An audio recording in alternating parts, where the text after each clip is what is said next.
Welcome to Journals of the Classes. In this supplemental series, we will dive into each D&D class and their corresponding subclasses. This week's episode is... Druid! Alright. Priests of the Old Faith. Druids worship the gods of nature as supreme and seek to preserve the natural order that keeps the world in balance.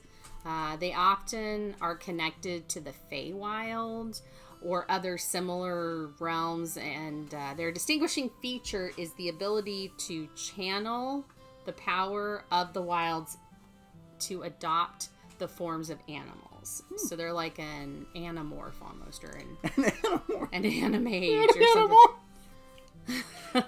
That's all I'm going to think of now. Animorphs. It's just those damn covers.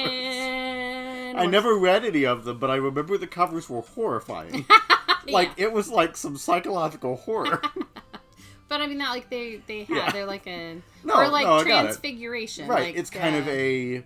Right, it comes from mythology, where you had people who could adopt animal forms. So, our first subclass is the Circle of Dreams. These druids seek to bring the joy and magic of dreams to those whose lives have become gray and uninspired. Similar to bards, they attempt to bring out happiness and wonder in all people, spreading the magic of the Feywild wherever they can. You know, I do love Fey. Yeah, I Fey are mean, fun. They're chaotic and horrible sometimes, but they're fun. Well, I think it's also the whole, like, Irish blood in me, and it's like I have to like the Fae. Yeah, you have to like. I mean, you've got to respect them. I do. Or they're gonna screw your life up. You'll lose an eye. You might lose a child. It's not worth it. Nope, not worth it. Leave the Fae be.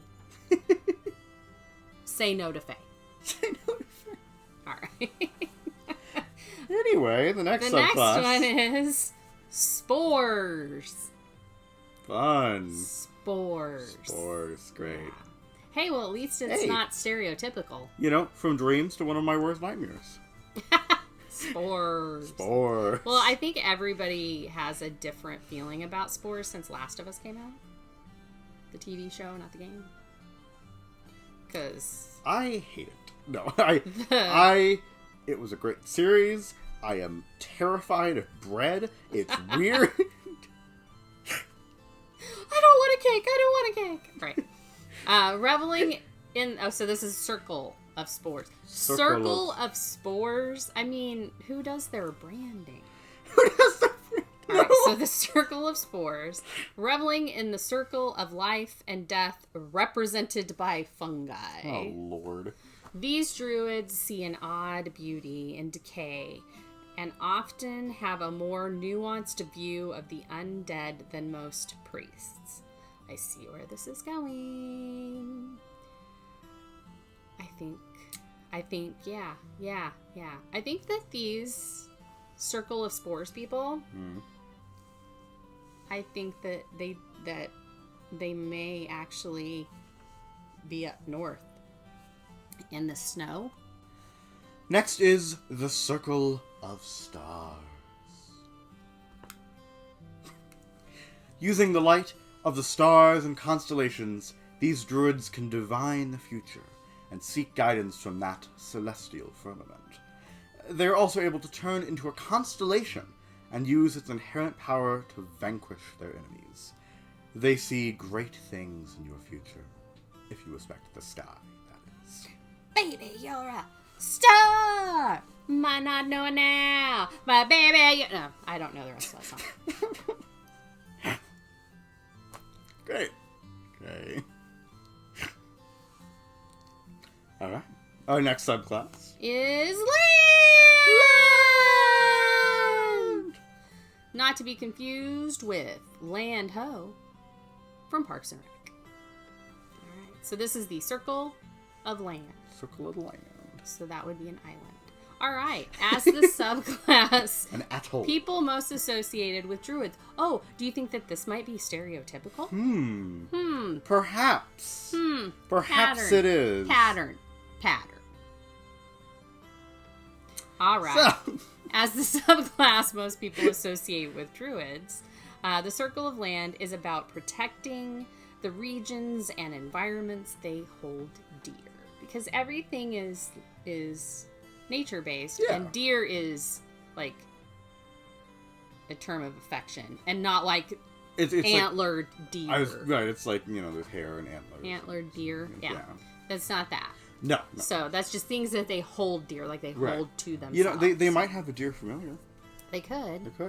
And they might hold them dear, but they would spell it D-E-A-R and not D-E-E-R. So you're saying their deer is very dear to them, dear. Yes. Bambi. All right.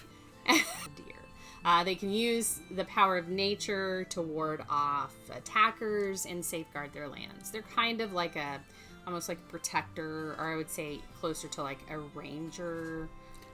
When you come to that, it's like a very similar thing. So if you want to be a druid and be able to turn into a familiar, but you still want that whole protection aspect of it, you might want to consider being a land druid or a circle of land druid. That could give you the best of both worlds. Yep, there you go. A lot of variety in Circle of Land druids, because you can pick the kind of land and so that it can inform character and all that. So, and I also feel like the word land has no meaning now, because we said it a lot. Yes. A lot. So, our next subclass is the Circle of the Moon. M-O-O-N. That spells moon. As ever-changing as the phases of the moon, these druids meet in the silvery darkness of a moonlit night. Silvery darkness. That's just a good phrase. To trade secrets and arcane knowledge. Their animal forms tend to be more bestial, and they often prefer these to their humanoid or fey forms. They all really like to run around London, too. Oh!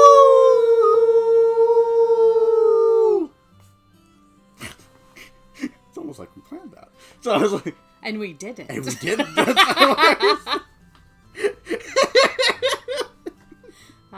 All right.